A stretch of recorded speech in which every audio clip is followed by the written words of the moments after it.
Hammaga assalomu alaykum do'stlar. Yangi rubrika qilyapmiz. Har bir podkastdan so'ng biz o'sha inson bilan o'tkazgan suhbatimizdan o'zim olgan bilimlarni sizlarga bo'lishmoqchiman. Bu qanday bo'ladi? O'zim ham podkastlar ko'raman, juda ko'p ko'rib, kuzatib boraman. Undan o'zimga kerakli muammolarimga yechim olaman. Lekin tomoshabin ham har bir odam o'zini muammolariga yechim oladi. Ko'pchilik qiziq bo'lishi mumkin. Mani rakursim, ya'ni men tomondan qaralgan rakursda qanday muammolarga yechim oldim degan savollarni sizlar berishinglar mumkin. Mana shunga bugun javob berib o'tamiz. Chunki mana Javlon aka bilan birga podkastdan so'ng juda ko'plab o'zimga insaytlarni yozib olganman va mana shu insaytlarni birma-bir bo'lishaman. Ya'ni bir 1,5 soatlik podkastni harakat qilamiz 15 daqiqa ichida sizlarga o'zim tomonidan olingan bilimlarni yetkazib berishga. Demak, birinchi navbatda olgan narsam bu shaxsiy moliyani rejalashtirish. Har birimiz daromad qilyapmiz. Shaxsiy moliyani rejalashtirishni bilishimiz kerak. Ya'ni boy bo'lish va badavlat bo'lish bu ikki xil narsa. Boy odam, misol uchun, puli ko'p bo'lishi mumkin, lekin u daromadini rasxodga, ya'ni sarf-xarajatlarga ishlatib yuborishi mumkin. Misol uchun, men agar $10,000 topayotgan bo'lsam, uni $9,900 ni sarf-xarajatlarga ishlatayotgan bo'lsam, men boy odam emasman. Boyman, lekin badavlat inson emasman. Ya'ni badavlat inson shuki, badavlat inson $10,000 topayotganda rasxodi $5,000, qolgan $3,000 aytaylik jamg'armaga kerakli kunlar uchun, misol uchun qora kunlar bo'ladimi, salomatlik uchun bo'ladimi, ta'lim uchun bo'ladimi, sayohat uchun bo'ladimi, u uchun ajratadi. Qolgan 20% ni misol uchun investitsiya uchun ajratishi mumkin. Demak, biz tushunchani farqlab olishimiz kerak. Birinchi navbatda shaxsiy moliyani boshlashdan oldin siz boy va badavlat tushunchalarini o'zingiz uchun aniqlab olishingiz kerak. Ikkinchisi, bu albatta shaxsiy moliyani rejalashtirishni boshlash kerak. Qanday qilib rejalashni boshlashim mumkin? Birinchi qadam bu tahlil, ya'ni oxirgi 3 oydagi rasxodlarni qarab chiqing. Oxirgi 3 oyda siz nimalarga rasxod qilgansiz va mana shu joydan kerakmaslarini topgan holatda ularni kamaytirishingiz mumkin.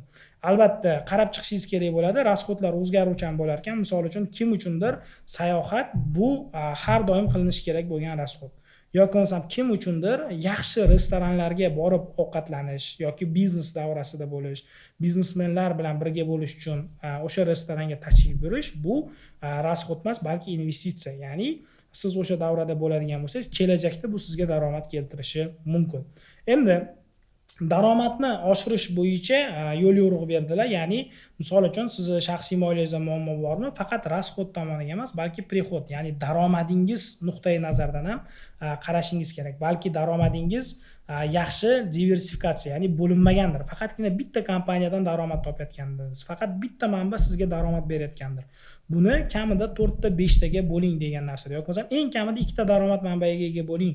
Hozirgi O'zbekiston sharoitida. Sababi nimaga? Sizda shunda moliyaviy rejangizda pluslar, ya'ni daromadingiz ko'payganini sezasiz.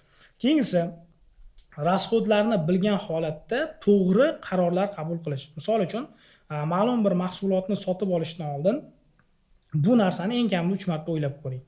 Mana misol uchun men iPad sotib oldim. Bu narsa menga $2,000 ga tushgan bo'lsa, men buni o'ylab ko'rishim kerak. O'zi bu menga kerakmidi deb turib eng kamida 3 marta. Bu narsani o'zingizlarni tendensiyalar, ya'ni qaror qabul qilishingizga moslashtiradigan bo'lsanglar, juda foyda topasizlar. Misol uchun, mana shu iPadni olayotganimda, men bu narsani o'ylamagan bo'lishim mumkin, lekin bu menga $2,000 ga tushgan bo'lishi mumkin. Bu o'zi meni finansiy holatimni, ya'ni moliyaviy holatimni yomonlashishiga olib kelishi mumkin. Shuning uchun har doim nimadir xarid qilayotganda qayta o'ylash kerak bo'ladi. Kichkina narsa bo'ladimi, katta narsa bo'ladimi? Faqatgina bitta savol.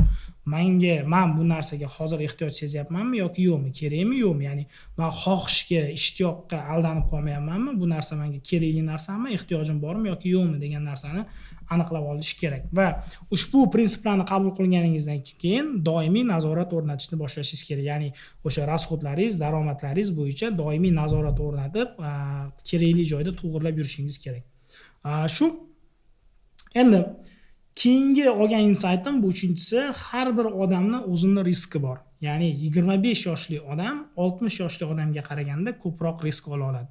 Siz yoshsiz, qiziqqonsiz, biron bir joyda ishlaysiz, $2,000 daromad topasiz. Siz o'sha $2,000 ni borib turib biron bir do'stingizni biznesiga ham tikishingiz mumkin.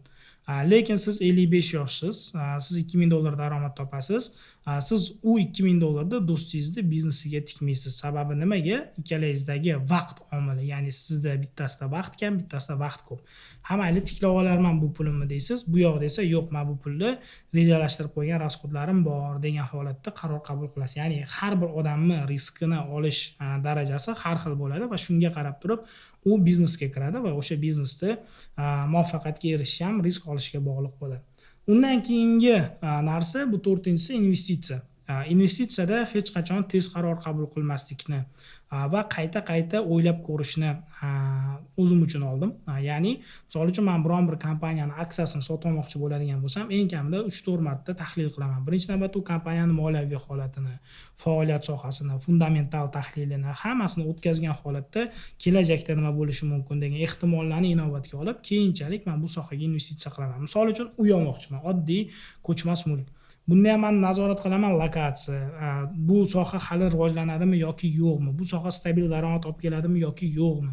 Mana shu savollarni qayta bergan holatda shoshilmasdan investitsiyani sekin asta kiritishni boshlayman. Kiritganimda ham birdaniga bitta pul emas, ba'zida boshlanishida kamroq, undan keyin sekin qo'shib borish. Misol uchun men agar $2000 topayotgan bo'lsam, avvalambor $1000 kiritaman, keyin esa oyiga $200 dan qo'shib boraman. Bu narsa ham bir strategiya hisoblanar ekan investitsiyada. Bu narsani o'zimda men qo'llab ko'rganman, foyda bergan, shuning uchun sizlarga ham bu narsani bo'lishaman. Keyingisi diversifikatsiya. Ya'ni diversifikatsiya deganda bu bo'lish. Misol uchun hech qachon inglizlarda maqol bor. Bitta savatda barcha tuxumlarni asramang deydi. Ya'ni siz hamma narsani bitta joyga qo'yishingiz kerak emas. Xuddi bu narsani qanaqa tushuntirishim mumkin? Misol uchun siz bozorga tushdingiz. Agar sizda cho'ntagingizda 10 million pul bo'ladigan bo'lsa va mana shu 10 million pulingizni hammasi bitta cho'ntakda turadigan bo'lsa, agar sizni cho'ntagingizga o'g'ri tushadigan bo'lsa, 10 million pulni bittada olib ketadi. Agar siz mana shu pulni 2 million qilib 5 ta cho'ntakka bo'lib solsangiz, kurtkangiz ichiga, u yoqqa, bu yoqqa hamma joyga solsangiz, o'g'ri sizni bitta cho'ntagingizni o'g'irlab ketganda bor yo'g'i 20% daromadingizni o'g'irlab ketadi. Ya'ni qolgan 80% sizda safe, ya'ni nima deydi? Xavfsiz bo'ladi. Endi bu narsani qanday qilib men aksiyaga o'girishim mumkin? Misol uchun faqatgina bitta sohadan emas, bir necha sohadan olaman. Yoki bo'lsam investitsiya qilayotgan bo'lsam, faqatgina aksiyaga emas, do'stimni biznesiga investitsiya qilib ko'rishim mumkin, tillaga, uyga yoki bo'lmasam farqi yo'q. Har xil narsalarga investitsiya qilib ko'rishim mumkin. Bu narsa bir necha omillarni birdaniga ishlatganingizda riski pastroq, lekin riski kam narsa ular aytib o'tdiki, daromadi shuncha kam bo'ladi. Misol uchun siz 10 ta manbaga pul tikkan bo'lsangiz, 10 ta manba umumiy 10% o'sadi. Kimdir 70% o'sishi mumkin, qaysidir soha 10% o'sishi mumkin, qaysidir soha -50% kirib ketsa, o'rtachasi sizda 10-15% o'sish paydo bo'ladi. Shuning uchun har doim bu narsani inobatga olgan holatda daromadni ham diversifikatsiya qilish kerak. Ya'ni keladigan daromadlaringiz bitta joydan emas, 4 ta 5 ta joydan bo'lishi kerak degan xulosaga keldik. Undan keyingisi risk va daromad chegarasi. Ya'ni aksiyani sotib olayotganda yoki bo'lmasa investitsiya qilayotganda har doim risk va daromadga qarash kerak. Misol uchun high risk, high rewards. Bu nima degani? Katta risk qildingiz, katta tishlaydi. O'zbeklarda narsa gap bor, katta nima deydi? Muvaffaqiyatga erishish uchun katta tavakkal qilish kerak. Bu narsani riskda bog'laydigan bo'lsak, misol uchun siz katta daromad topmoqchimisiz, katta ishlarni qilib ko'rishingiz kerak. Investitsiyada ham xuddi shu. Misol uchun biz Bitcoin yo boshqa temalarni gaplashmadik. Bitcoinda riski katta, lekin daromadi ham shunga nisbatan katta bo'lishi mumkin. Ya'ni siz yutqazganingizda birdaniga bor pulingizni yutqazishingiz mumkin, lekin yutganingizda pulingizni 2 barobar ko'paytirishingiz mumkin. Bu lekin bizga to'g'ri kelmaydi. Keyingisi, misol uchun siz risk kam bo'lsa ham stabil narsaga pul tikishingiz mumkin. Aytaylik, uy. Bu uyning narxi baribir 10 yillik, 20 yillikda o'rtacha oshadi. Misol uchun men 2015-yilda biz kvartira olgan bo'lsak, $25,000 ga, hozir bu kvartirani 10 yil o'tib $65,000 ga, $75,000 ga sotishimiz mumkin. Bu 3 barobar o'sish, ya'ni uyning narxida 3 barobar o'sish va har oyda men bu kvartiradan $400 dan qo'shimcha daromad topishim mumkin degan xulosani beryapti. Bu narsani har doim proporsiyada ushlash kerak. Ya'ni riskingiz qanaqa, daromadingiz qanaqa degan narsa. Men ushbu podkastdan olgan, suhbatdan olgan asosiy bilimlarim shu bo'ldi.